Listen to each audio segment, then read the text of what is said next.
Bonsoir à tous, bienvenue dans cette grande soirée de débat politique. J-4 avant le premier tour des élections législatives, l'heure du choix approche pour les électeurs du Poitou-Charentes. À mes côtés ce soir, Julien Fleury, bonsoir, de France Bleu La Rochelle. Cette émission est retransmise sur nos 2 médias de proximité. Nous vous proposons ce soir 3 débats de 30 minutes, un débat par circonscription. J'en profite pour vous rappeler les règles qui nous sont imposées par l'ARCOM. Nous sommes tenus de respecter la règle de l'équité de temps de parole et non d'égalité. Ce temps de parole correspond à la représentativité des mouvements politiques. C'est pourquoi vous ne verrez pas ce soir sur ce plateau tous les candidats de chaque circonscription. Ces précisions faites, nous pouvons entrer dans le vif du sujet, direction la 2e circonscription de Charente, qui sont les candidats et les principaux enjeux. La réponse avec Lucie Secconi et après place au débat. Ça se bouscule dans cette 2e circonscription de la Charente entre 8 candidats. Autant de candidats que d'idées opposées, rien n'est moins sûr, car c'est à droite et à la droite de la droite que les candidatures sont nombreuses. Il y a d'abord Didier Joby, pompier à la retraite qui représente les Républicains historiques, si l'on peut dire. Les Républicains de l'Alliance avec le Rassemblement national, investis donc sous cette bannière, sont incarnés par Barthélémy Martin. Un nouveau sur la scène politique, ancien collaborateur parlementaire, séduit par l'Alliance de la droite. Une trahison pour Aurore de Clisson, dissidente RN, candidate sans investiture qui un temps fut militante chez Reconquête avant d'être évincée. Reconquête, justement, a décidé de présenter Alain Janot dans le Sud-Charentes. Ça, c'est seulement à droite. Au centre, un petit nouveau, Corentin Vinsonneau de Volte-France.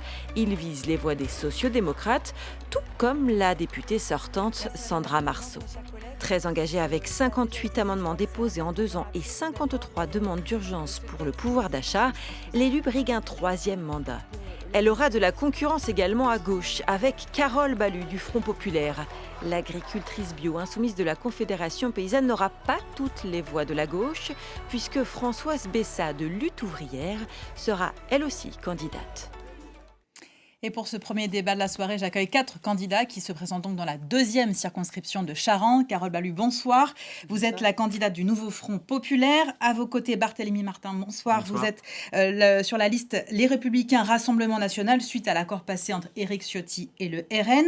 Face à vous, Sandra Marceau, bonsoir. Députée sortante pour Ensemble pour la République. C'est la coalition menée par le Premier ministre. Et à vos côtés, Didier Joby du Parti Les Républicains. Bonsoir. Bonsoir. Bonsoir et merci à tous les 4 d'être avec nous pour ce débat. Avant de rentrer dans le détail des propositions et des programmes, est-ce que vous pouvez chacun à tour de rôle, en quelques secondes, en quelques mots, nous dire pourquoi vous êtes là, pourquoi vous êtes candidat aux législatives? Et on commence avec vous, Carole Balu. Eh bien, moi, je suis agricultrice bio, donc comme on l'a dit, dans le Sud-Charentes, en polyculture élevage. Je suis très investie sur toutes les questions environnementales et surtout sur toutes les questions, comme on l'a dit, au niveau de la Confédération paysanne, sur le revenu paysan, surtout pour pouvoir sécuriser les emplois et remettre de la vie dans nos campagnes. Et en tant aussi que maman et utilisatrice de services publics, extrêmement préoccupée par la baisse des services publics, les fermetures des écoles, etc. Donc c'est un combat que je mène déjà depuis une dizaine d'années sur le territoire. À votre tour, Barthélémy Martin, vous nous arrivez de Normandie. Qu'est-ce qui vous fait que vous vous installez en Charente? C'est tout simple, c'est l'opportunité de l'union des droites. C'est-à-dire que j'ai longtemps été frustré par les atermoiements des différences entre partis. Maintenant qu'il y a cette opportunité d'union des droites pour former une coalition derrière la nation et pour dire enfin stop à Emmanuel Macron, ça m'a semblé être tout à fait opportun et je crois que le parti, cette union des droites, cette alliance est d'accord avec moi. À votre tour, Sandra Marceau, qui partait pour un 3e combat électoral dans cette circonscription. Et oui, bien sûr. Moi, je suis au cœur de ma circo depuis 7 ans maintenant. Je laboure le terrain. Et cette décision, nous nous y attendions quand même un petit peu. Celle de la dissolution. Oui, pardon, excusez-moi, et de relancer les élections parce que depuis 2022, il faut bien dire qu'il y a eu un jeu extrêmement dangereux à l'Assemblée nationale. Et donc moi, je considère que je représente le fameux bloc central pour une coalition pour la République. Et donc je repars sur le terrain que je connais bien, que, encore une fois, je laboure depuis 7 ans, pour les ruralités aussi, puisque je suis très investie sur ces questions. Et on termine ce tour de table avec vous, Didier Joby. Cette circonscription, vous la connaissez un petit peu aussi. Je crois que vous êtes né là. Exactement. J'y suis né, à Moutier-sur-Bohême. J'ai été à l'école à Passirac, à Cherves-Richemont. Je suis monté à Paris pendant 3 ans pour apprendre mon métier de sapeur-pompier. Vite revenu en Charente pour servir mes concitoyens. Et donc, depuis toute ma carrière. Je l'ai passé au service des autres. Vous étiez un peu à la retraite ? J'étais un petit peu à la retraite, pas de la vie publique, parce que je suis toujours maire de ma commune et toujours investi. J'ai eu des mandats au niveau local, communautaire, intercommunautaire, départemental. Mais alors, qu'est-ce qui fait que vous revenez un petit peu sur le devant de la scène ? Je reviens parce que j'ai peur pour notre démocratie. Et on en parlait tout à l'heure. J'ai peur pour ma démocratie. Et je trouve que les gens me connaissent. Par rapport au château de la Mercerie, que j'ai monté, ce projet énorme où personne n'y croyait, j'étais le seul. Et donc, c'est ce qui m'a motivé. Et mon sang a fait qu'un tour quand j'ai entendu la déclaration du président. Merci beaucoup Didier Joby. On enchaîne avec vous Hélène sur le premier thème de ce débat, un thème très important dans cette circonscription, le cognac. Le secteur économique le plus important de la circonscription, le cognac. Il nous semblait donc essentiel de vous interroger sur ce sujet ce soir. C'est une filière prestigieuse mais qui est inquiète. Alors que 97% de la production part à l'export, les producteurs se demandent s'ils vont encore pouvoir compter sur le client chinois. Pékin menace de relever ses droits de douane sur le cognac en représailles à une hausse des taxes européenne sur des véhicules électriques importés de Chine. Ma première question, elle est pour vous, Monsieur Martin. Le cognac, victime collatérale de ces accords entre l'UE et la Chine, est-ce que c'est la preuve qu'il faut redéfinir les règles du jeu de notre appartenance à l'Union européenne ? C'est pas tellement une histoire de jeu, c'est une histoire de priorité. C'est-à-dire que quand on décide de faire des véhicules électriques, ça peut être une bonne chose, ça peut être une mauvaise chose. Aujourd'hui, il y a une grande partie des véhicules électriques qui sont des SUV très lourds, qui consomment énormément d'énergie non seulement à fonctionner, mais également à être produits. En France, on sait très bien faire les petits véhicules. Si on avait investi, si on avait choisi délibérément d'aider cette filière-là, de l'aider à l'échelle nationale et peut-être européenne si ça avait été possible. Vous pensez qu'on n'aurait pas eu ce contentieux avec la Chine sur le cognac ? Je ne pense pas qu'on l'aurait eu puisque c'est une représaille. Vous l'avez très bien dit tout à l'heure, c'est une représaille. Donc si on avait axé sur l'industrie française, je pense qu'on n'aurait pas eu ce problème-là avec le cognac. Qu'est-ce qu'on fait maintenant pour soutenir nos producteurs de cognac ? Eh bien, soit on le fait directement. Déjà, on peut le faire en simplifiant, mais alors ça, c'est vrai pour tout le domaine agricole, en simplifiant les procédures. L'autre jour, j'étais avec un viticulteur qui me disait un peu sur le ton de la blague, chaque matin, quand je me lève, je peux avoir 43 contrôles différents. Alors, il me disait, bon, c'est un peu plus compliqué que ça, parce que les 43 contrôles sont sur tout l'ensemble du monde agricole, mais je peux avoir ces 43 contrôles. Je ne peux pas vivre sereinement avec cette logique presque court-termiste qui est en permanence de me maintenir dans un stress qui m'empêche de bien faire mon travail.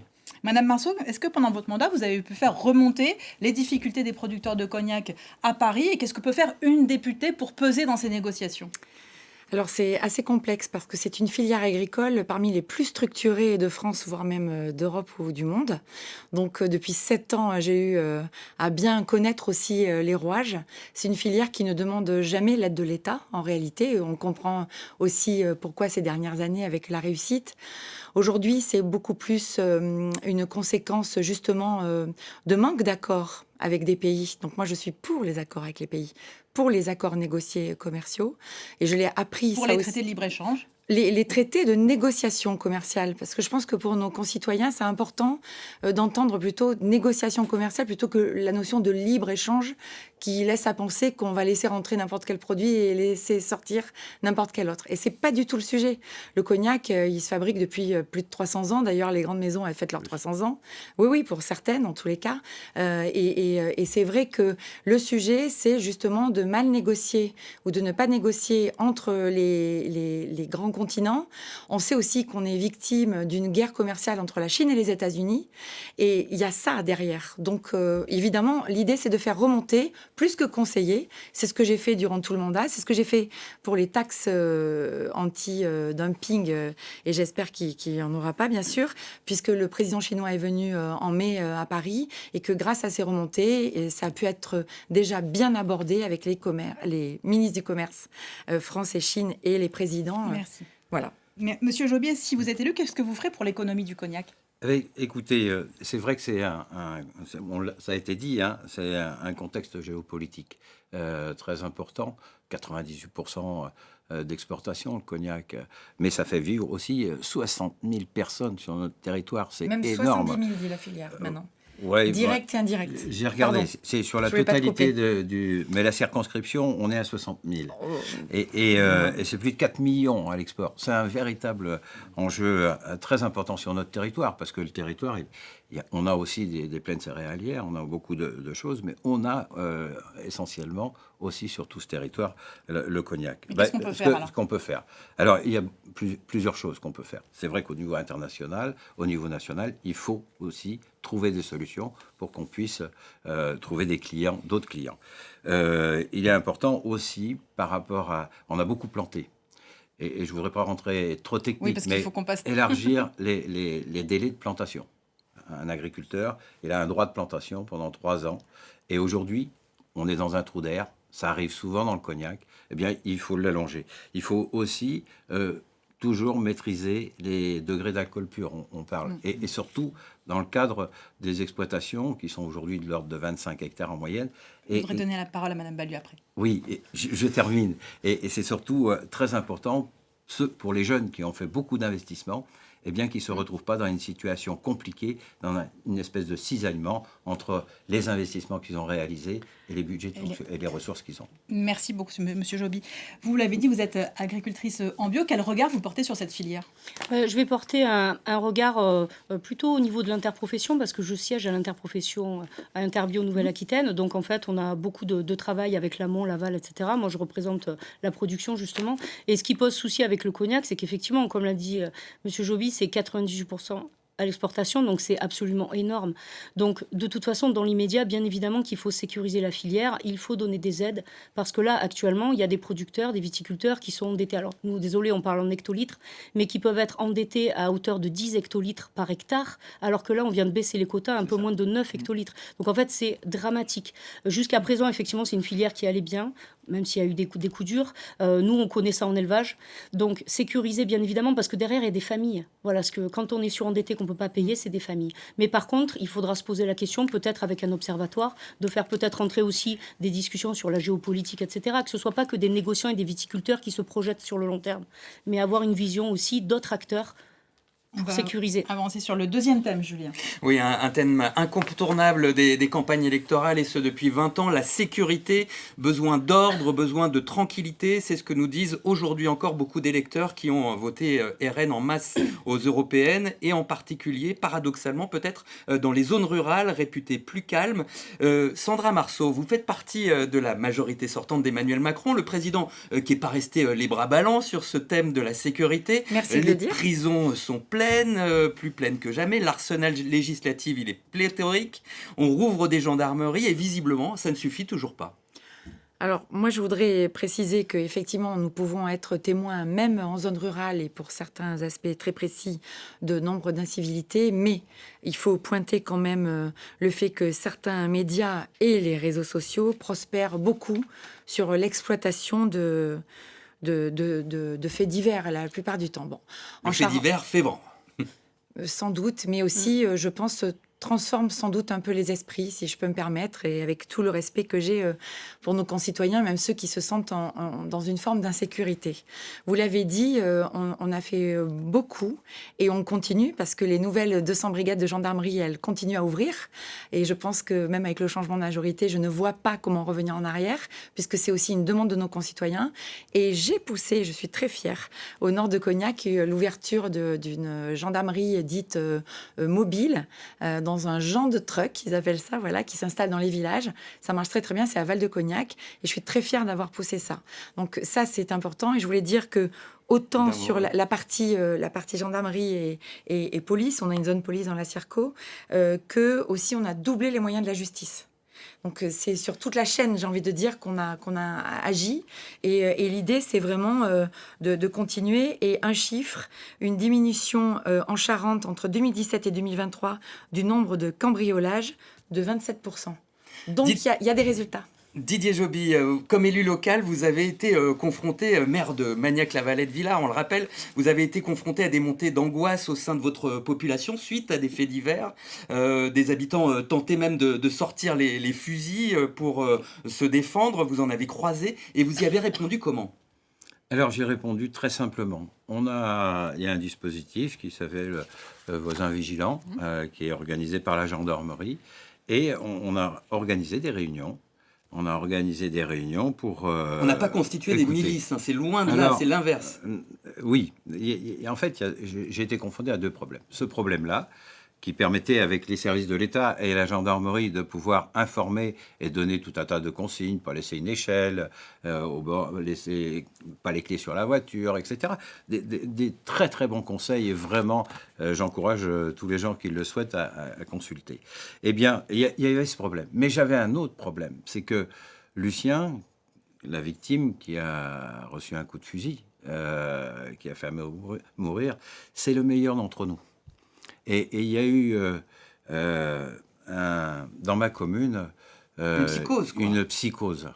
Et la préfecture, les services de l'État, n'étaient pas en capacité de répondre à cette psychose. Donc il a fallu que j'aille plus loin dans la démarche pour essayer de les rassurer. Et quand vous avez quelqu'un qui vous dit « je vais prendre le fusil et je vais le mettre au bord de tout le monde devant la porte, et puis si jamais on m'agresse, je tire », c'est pas une solution. Il peut y Donc avoir ce que un vous accident. avez organisé, Didier Joby, pour être clair, c'est un achat groupé de bombes au poivre, et ça a permis de régler le souci. On va entendre les autres candidats, Didier Joby, je suis vraiment désolé.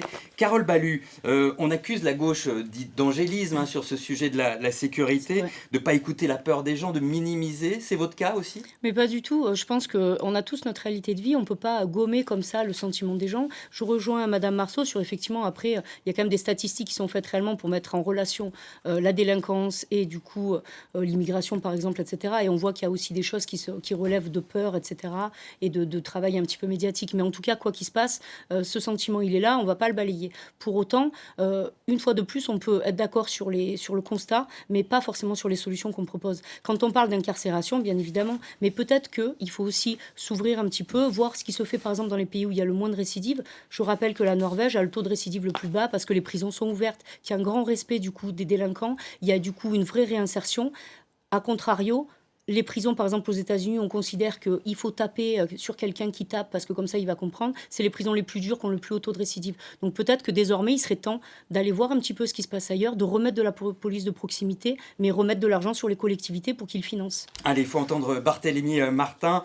On a déjà vu beaucoup de répression ces dernières années dans notre pays. On l'a vu avec les Gilets jaunes, plus récemment avec les mouvements écologistes. Est-ce que les libertés publiques, elles méritent d'être mises entre parenthèses pour la sécurité ?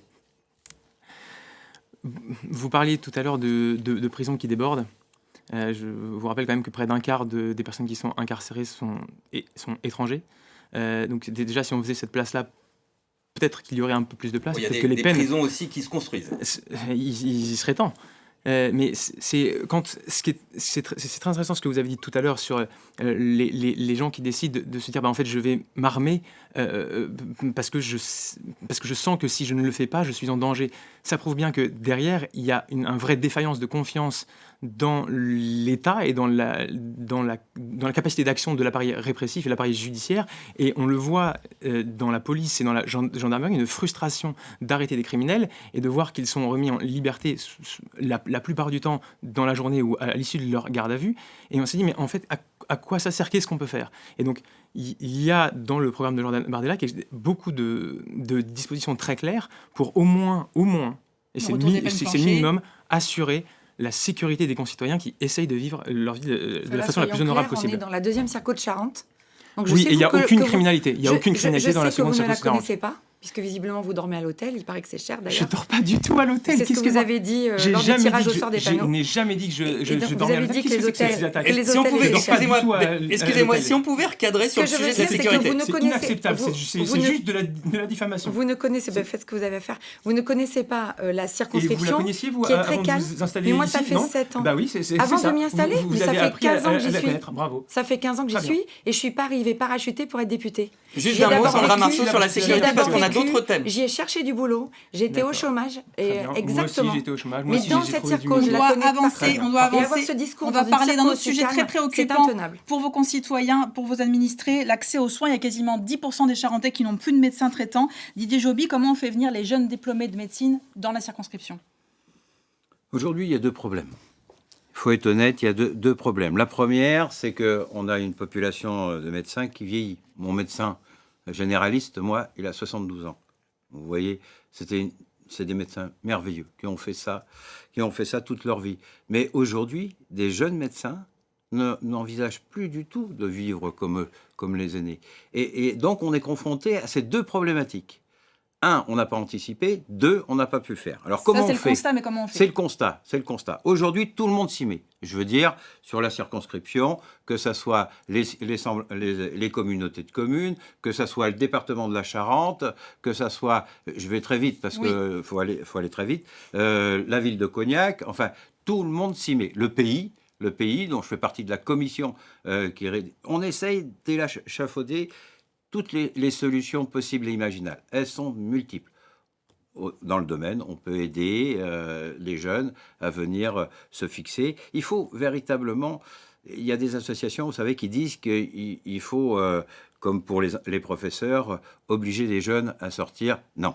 C'est pas, enfin, à mon avis, il faut essayer de les aider au maximum pour qu'ils viennent venir s'installer. Et puis, il y a aussi, sur les médecins, oui, il y a les médecins, mais il y a aussi les chirurgiens dentistes. Oui. Et on a des chirurgiens dentistes qui arrivent de Roumanie et qui sont très bien accueillis. Sur la libre installation des médecins, Madame Balu, on fait quoi? Justement, on est souvent d'accord avec Didier, mais là, malheureusement, je pense que ça choque personne qu'on fasse ça avec les enseignants. Bien évidemment, les enseignants passent un concours et ensuite sont déployés sur le territoire en fonction des besoins. Là, pour vous donner rapidement quelques chiffres, sur la région parisienne, pour 100 000 habitants, il y a 888 médecins. En Gironde, c'est à peu près 430. 440. Au niveau de la Charente, c'est 250. Ça veut dire qu'il y a quasiment la moitié de la population en Charente qui, dans sa commune, ne trouve aucun professionnel de santé, mais ni pharmacie, ni rien du tout.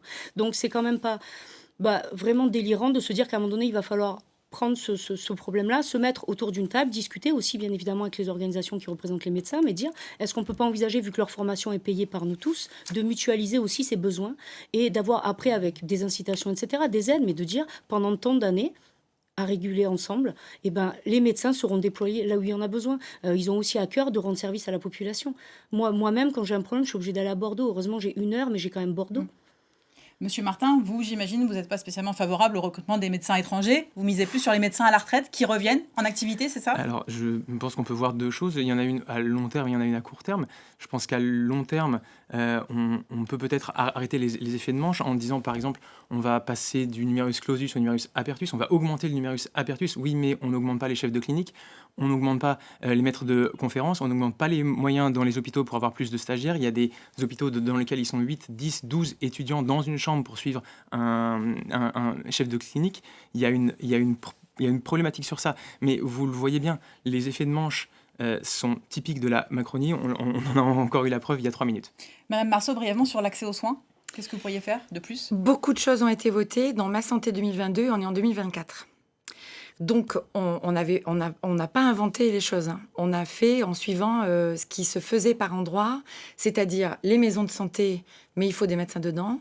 Donc, on a voté pour faciliter justement les médecins à la retraite. Donc ça, c'était le RN qui l'a proposé il y a quelques jours. Et en réalité, ils sont revenus dessus parce qu'on le fait. C'est-à-dire le fait de revenir de la retraite et de pouvoir travailler. C'est pas une totale solution, mais c'est aussi toutes ces professions intermédiaires qu'il y a dans des pays alentours qu'on n'avait pas, des assistants médicaux, des assistants administratifs, des professions intermédiaires, des infirmières de pratique avancée qui existaient. On élargit, donc ça se met en place petit à petit. L'accès direct aussi à des professions comme les kinés. Avant, il fallait absolument passer par le médecin. Et moi, je pousse un projet sur le département depuis assez longtemps.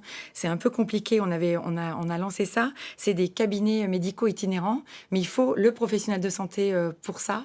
Et voilà, donc il y a beaucoup de choses en réalité qui sont faites et qui doivent se mettre en place. Et le vrai problème, c'est comme les écoles, pour moi, et la médecine, il faut que le territoire soit attractif. Et l'attractivité, c'est beaucoup d'autres choses. C'est l'emploi pour le conjoint, c'est justement l'école bien structurée, c'est la culture, l'accès à la culture, et c'est le logement. Merci beaucoup. On va faire un peu de politique, on va essayer de tenir les temps, c'est le dernier thème de ce débat. Allez, une candidature à droite, un profil modéré, Didier Joby, vous allez forcément mordre sur l'électorat de Sandra Marceau, quitte à ce qu'elle ne soit pas au deuxième tour? Écoutez, alors là, ça m'embêterait vraiment que... J'espère pas. ça m'embête. Non, je vous l'ai dit dans mon introduction, ce qui m'a motivé, c'est que j'ai senti que la démocratie risquait de perdre... Et moi, j'ai passé toute ma vie à servir les autres. Et donc, mes amis m'ont appelé, tout ça, bien sûr, vous m'auriez dit il y a un mois que je serais là, je vous aurais dit non. Mais c'est vraiment ce qui me motive, servir. Continuer à servir. Le message est passé, Didier Joly. Sandra Marceau, sur l'économie, le Rassemblement national vous pique des idées. Sur le régalien, l'ordre, la sécurité, on pourrait peut-être dire l'inverse. Finalement, qu'est-ce qui vous différencie entre la Macronie et le Rassemblement national ? J'allais dire, j'espère que vous rigolez, mais je pense que c'est une question sérieuse. C'est une question sérieuse. Oui, ça me choque un petit peu parce que moi, je me sens progressiste, je me sens féministe et je me sens aussi antiraciste. Donc, je pense que c'est beaucoup de choses sur le fond qui nous différencient. Et puis, jamais je n'aurais accepté, même si j'étais depuis quelques années seulement dans le territoire, être parachutée et oser vouloir appliquer dans une circonscription qui est si modérée, qui est ouverte sur le monde. Jamais je n'aurais accepté un tel parachutage. Donc j'aurais même un peu honte, je pense, de défendre de telles idées sur notre territoire. Carole Ballu, est-ce que vous faites bien une différence entre ces 3 candidats que vous avez en face de vous ou est-ce que vous les mettez tous dans le même sac ? Ah non, moi je mets personne dans le même sac parce que de toute façon, comme je l'ai dit, on a tous nos réalités de vie. Moi, je viens d'une famille, ma famille, les partis sont différents, les courants sont différents, donc les réunions de famille, elles sont un petit peu, ça swing. Mais en fait, c'est ce qui compose la France aussi. Donc moi, vraiment, déjà, on porte un programme. Nous, au Nouveau Front Populaire, mais l'idée, c'est vraiment de se dire, on peut se mettre tous ensemble, on peut se réconcilier sur énormément de choses si on prend en compte la réalité de vie de chacun. Quand on parle d'écologie, il faut prendre en compte énormément de choses. Quand on parle de sécurité, il faut prendre en compte énormément de choses. Quand on parle de la santé, oui, il y a les médecins, mais il y a les usagers, etc. Donc, à un moment donné, il faut qu'on fasse société. Et pour faire société, il faut avoir cette envie de se dire que, malgré toutes nos différences, on peut avancer ensemble et prendre en compte l'intérêt aussi de tout le monde. Ok. Barthélémy Martin, il n'y a pas que Sandra Marceau qui souligne votre parachutage. Vos concurrents disent partout que vous ne faites pas campagne, que vous n'avez pas pris le temps de sillonner la Charente, qu'on ne voit même pas vos affiches. Vous êtes incapable de répondre aux besoins des gens, voilà ce qu'on nous dit. Ça vous chagrine, toutes ces attaques ? Oui, alors quand elles viennent du peuple, j'ai envie de les comprendre. Quand elles viennent de Madame Marceau, moins, parce que si on prend la liste, donc Madame Marceau est féministe. Je vous rappelle que à la tête de notre mouvement, il y a Marine Le Pen, qui est une femme. Apparemment, elle est antiraciste. Je vous rappelle que le chef de notre mouvement, le chef du Rassemblement national, c'est Jordan Bardella, qui est d'origine immigrée. Donc, il y a un moment donné, il y a des vieux thèmes qui reviennent comme une rengaine, qui ne marchent pas, de la création et en fait, si vous voulez, c'est exactement ça qui est dramatique dans ce pays. Ils se rendent pas compte, ça ne marche toujours pas, parce qu'on a vu les résultats des européennes en France et en Charente en particulier. Et en Charente en particulier, il y a 98 communes, il y en a 95 qui ont mis le Rassemblement national en tête. C'est pas moi qui suis parachuté, c'est les idées du Rassemblement national qui trouvent un écho auprès des Français, alors qu'ils voient bien que les idées de la Macronie, depuis 7 ans, c'est une catastrophe. Ça a mis le pays au bord de la ruine. On explose tous les scores de dette.